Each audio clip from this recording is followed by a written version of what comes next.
Principle number 19 in our series of 25 basic principles of Jewish child rearing is self-esteem. Self-esteem is a very basic ingredient in every human being. The person who's lacking self-esteem is not in any way respecting himself. So everybody has the right to self-esteem. Everybody is a neshama, is a soul, is an individual, is a person with a mission, which is a basic Jewish belief. Every person has a mission. Therefore, we are all entitled to self-esteem. Now, this is a vehicle that will really help the child actualize his potential.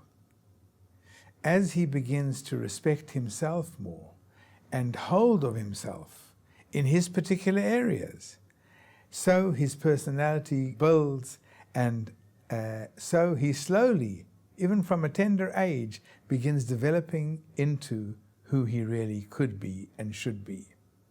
This is all based on the fact that, as we've said before many times, man is essentially a neshama, a soul. A soul is something completely unique. A soul is something very, very special. A soul has enormous depth and breadth to it. And each and every individual is his own entity and his own soul. So how is self-esteem built? Self-esteem is built by meeting challenges, overcoming them with dignity, or at least meeting them with dignity. Every time a person successfully stands up to a challenge, he feels a good sense of self-esteem. What we as parents need to do is to provide him constantly with challenges. One grows through challenges. So we need to be providing these challenges for him. One word of extreme caution. Chazal say, Chanoch lanar al pi darko. Educate a child within his ways. What does that mean? What's the elaboration of that? That's the elaboration of never ever shoot too high. Never ever have expectations which are beyond the capacity of the child. That is something which could be self-destroying, because he has been put in a situation of a challenge which he is incapable of succeeding.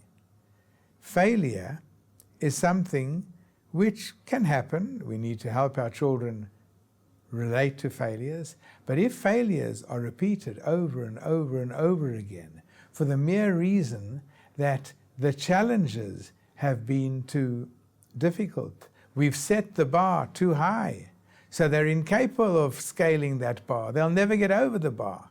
So therefore, when he fails and he fails and he fails again and again, he begins to think he's not worth much. He's lost his self-worth. The loss of self-worth is the opposite of self-esteem.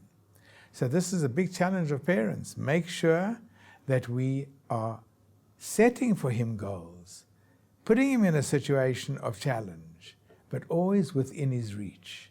Sometimes he needs a bit of a foot up, a bit of a help to reach that goal. When he matches and reaches that goal, he feels great. He feels good with himself. He'll be ready to move on to the next goal. So we've got to help him set attainable goals and encourage him to meet them. Now, one of the ways that one achieves this is when you set your child a goal, which is, like we said, attainable, and he succeeds, praise that success. There's nothing like a praise. There's nothing like feeling appreciated, and even reinforce them.